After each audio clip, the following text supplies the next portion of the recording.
All right, let's hear it one more time for Ashlee Haze.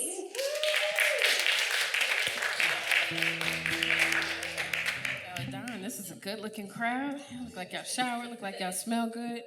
I appreciate that. My name is Ashlee Haze. This is my brother, Sherrod Allen. You heard a good friend of mine, Adon Bean. I'm so happy to be here. And the Gullwing. I like fancy shit. Do y'all like fancy shit? This is nice.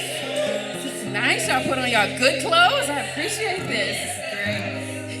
So I'm going to tell a few stories. I'm a storyteller, and I storytell through poetry. It's the primary vehicle that I do that. And this first poem is about me. Shocker. More importantly, it is about what happens when you decide to create your own story and your own narrative and not let other people make it for you. This poem is after Rudy Francisco. It is called Autobiography.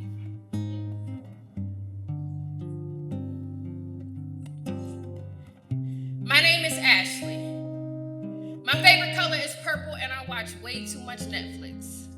Like watch an entire season of the Great British Bake Show in like a day much Netflix. I believe in wearing leggings as pants, and almost everything I eat ends up somewhere on my clothes most days. I'm too lazy to actually fold my clothes, so I let them sit in the basket the majority of the week. I exercise at least 3 days a week. And I'm still not comfortable saying that without people looking at me like the liar I used to be. I used to be a liar. Used to tell myself all the things that I would do on Monday, next month, New Year's Day, but now I believe in today's. I don't understand grape-flavored things because they never taste like grapes. My father died when I was 22 years old. I have finally forgiven God for that. I have survived the type of heartbreak that makes monsters out of men, yet I choose softness. I choose healing. I choose love. I choose to open my heart again. I have learned to care less about what people think and learn to walk in my own truth. And that's the most gangster shit I'll ever do. A man made a mess out of me that he couldn't clean up. Then black women and queer folks stepped up to help me finish the job. And if that ain't a metaphor, well, this ain't a poem about courage. A poem about a girl who could have clocked out but didn't. A poem about how life knocked the wind out of me and my village showed up to nurse me back to health. A poem about how much I have loved and lost and got the nerve to still be standing. Damn it, I'm magic. I'm also human and flawed. I have let pain do the talking where love should have. And I'm still forgiving myself for that. I am the person who skips over a song every time but refuses to take it off the playlist. If my life were a playlist, it would start in Stevie Wonder and end in the Goo Goo Dolls Iris. There would be much Justin Timberlake, Sade, Jill Scott, and a little Cardi B. There would be 3 different versions of Hotel California and my mother's favorite spiritual. People ask me what I do for a living, and I say I am a storyteller. And the one that has become my favorite to tell so far is my own. Thank y'all. Woo! This feels great. Thank y'all so much. Oh my God, I'm so glad my friends are here in the front. Thank you all so much for coming. So this next one, it's a fun poem. I'm so glad Sherrod wrote this music to it because it's like it needs to be like some walking down the street music. Like this feels nice. And so this poem, being a black woman in a plus size body means that other people are constantly minding my business. And so, constantly minding my business. And so this poem is about the time somebody paid me what they thought was a compliment, but it really wasn't. You have such a pretty face, he says, in a tone that implies that the rest of my body was somehow exempt from the compliment. Like I was supposed to smile and say thank you in complete lack of common sense that it's what he didn't say. I'm sure that's what he meant. I was willing to bet that this continent that lies below my neck contains a scenery he wasn't able to appreciate yet. His aesthetics needed some tweaking. So I carefully picked my words like apples from trees before I began speaking. He was blithely unaware of the fact that my face don't hold a candle to the rest of me. It is not the key factor that has helped many a sibling find rest in me. I have served as pillow for little brothers in church pews and comforted my loves as they basked in blue hues. I have been deemed personal takeaway enough times to make Build-A-Bear jealous. I keep nightmares at bay under my spell. It's this statue that contains so many details. Michelangelo couldn't correctly carve out my waist. God got happy with the mold and added more chocolates. so my face is just the icing on the cake. If you are looking for something small, then I suggest you count me out. Some things are easily broken, but I am a brick house. With thighs as big as redwoods, I stand firm in my foundation, and hips as big as the women before me who've given birth to nations. More often than not, a woman's worth is based on her utility. While I can rock a baby to sleep on built-in shelves while cooking dinner and never miss a beat, I can rock your world whenever I wear denim with jeans that fit like I had to be poured in them. See, this continent is probably reminiscent of grandmothers who have calmed many a storm. The woman who gained more than a few pounds in the 9 months before you were born. Yes, I know. My eyes are captivating, staring into the abyss, and I could probably stop traffic with just one lick of these big lips. But I'm absolutely sure that when he complimented my face is not what he meant. I'm willing to bet that this continent that lies below my neck contains a scenery he wasn't able to appreciate yet. Yes, I may have a pretty face, but all of me is a pretty place. And it is all of me that makes me amazing.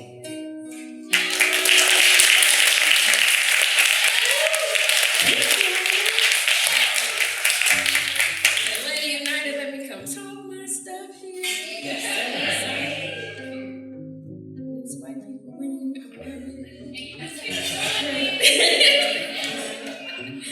So much. Thank y'all so much for being here. The love here is so thick. Thank you all so much. So this next poem, growing up, I was very much into fairy tales. Anybody else?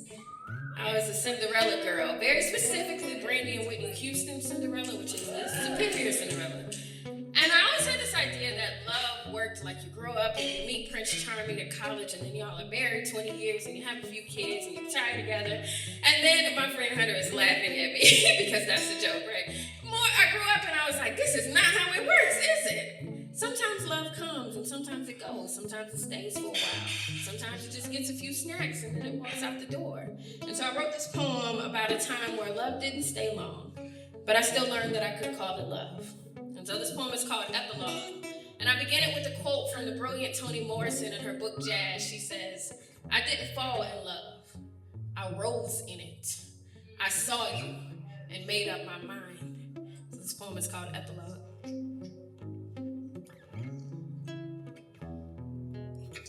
On the cusp of fall, I met a man with a name sweet as Louisiana. He brown, butter, beautiful, and brilliant as a Saturday afternoon we love, like we've been practicing. Like the years made us wiser without taking any of the softness. We black and brilliant, and together we debate politics and music and Oprah we love, like we done got good at it. Then one January Sunday, before winter could get comfortable in our bones, I reached for him, and he did not reach back. And that is how the story ends this time, not in drama or tragedy, but in love. In this one, I do not make a scene. I exit stage left and send for my things later. I eat sushi for a week. I call my sister and cry, but I do not spend the spring begging to be loved. If I have learned anything, it is not to chase ghosts. This is an exercise in love too. Learning to let go of someone when they decide to let go of you. Thank you. Now, Sarai got these poems real good. Thank you all so much for being here. I'm going to give my brother a break, y'all. We have been doing this. I was just thinking backstage. I'm like, me and Sarai have been doing this like 14 years together. So it's really cool to have like sustained friendship. We met around the corner at Georgia State University, and we've been friends ever since, so I'm grateful. So this poem, y'all got cousins. Anybody ever been to a family reunion? A few people. Family reunions are always wild times, right? Like you go, and the cool thing is that there are so many cousins. And then the bad thing is that there are so many cousins. It's like the cousin who wants to make the macaroni and cheese, but their macaroni not good. The cousin that wants to like mind everybody else's business but theirs. And so I wrote this poem about the multitudes of cousins I have. We're from a little town called Chicago, Illinois, and from the South Side. And so this poem is called Multitudes. We contain multitudes. We weep. We fight. We know grief like an old lover. We play cards and talk shit. We play the dozens, and if y'all don't know, the dozens is when you talk about somebody's mama.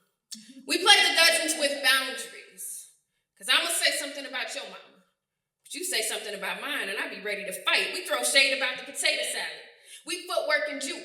We eat fish and spaghetti. We fail, but make the trying look good. We hide Aunt Annie's wig. We scrape up $1 to go to the candy lady. We ask Daddy even after Mama just told us no. We steal a piece of Sunday dinner before it's cooled off. We burn our mouths, yet we still come back for more. We be a scorched people who know the heat of fire, yet live always to tell the story. Thank you all.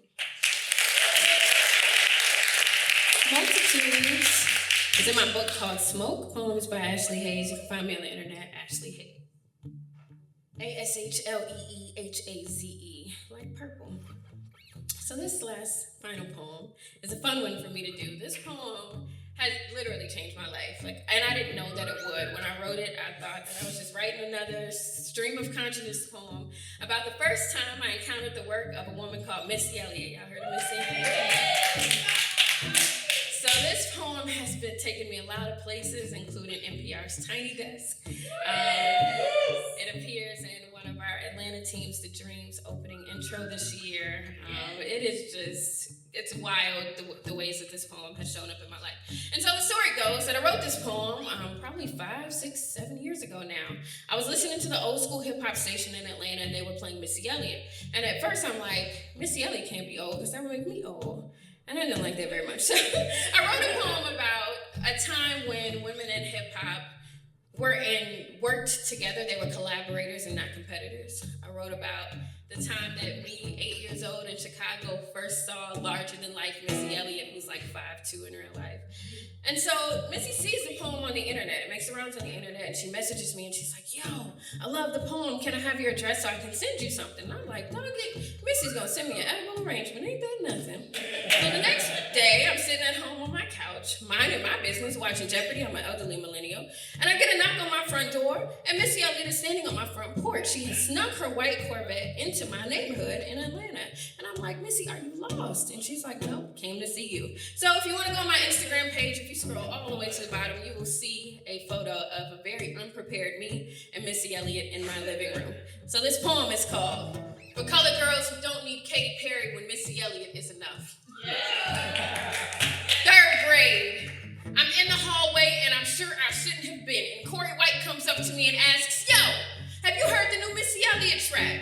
I reply, who is Missy Elliott? At the time, my parents only let me listen to gospel and the smooth jazz station, but that day, I went home, ran upstairs to my room, closed the door, which is a cardinal sin in a black mother's house, and I waited on TRL to come on. And then it happened. Metallics in a black trash bag filled my TV screen, and I hear the coolest thing I'd ever heard in 8 years of living. Beep, beep, who got the keys to the Jeep? Vroom. And at that moment, I have my entire life figured out. I was gonna grow up to be Missy Elliott. I spent the next 10 years of my life grinding and recording videos to learn dance moves, passing that Dutch, getting my freak on, trying to figure out what the hell she was saying and working.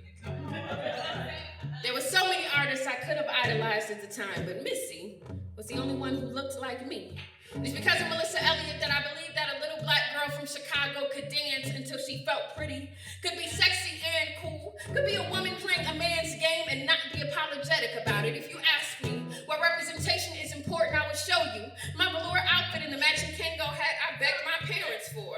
I will show you a woman who learned how to dance until she felt pretty. Feminism wears a throwback jersey, bamboo earrings, and a face beat for the gods. Feminism is the brat Missy Elliott, Lil' Kim, Angie Martinez, and left out on the Not Tonight track. Feminism says, as a woman in my arena, you are not my competition.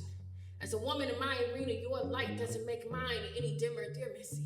I did not grow up to be you, but I did grow up to be me and to be in love with who this woman is, to be a woman playing a man's game and to not be apologetic about any of it. If you ask me what representation is important, I will tell you. On days I don't feel pretty, I hear the sweet voice of Missy singing to me, pop that, jiggle that bat, and don't stop, get it till your clothes get wet. I will tell you that right now there are a million girls just waiting to see someone who looks like them. Thank you all so much. My name is Ashlee Haze. This is my brother Sherrod Allen. Thank you. Follow me. I'm on Ashlee Haze, ASHLEE Haze, Instagram, Twitter, all that. Please remember to hydrate, moisturize, mind your business, wash your hands, and wear your mask. And I'll see y'all next time.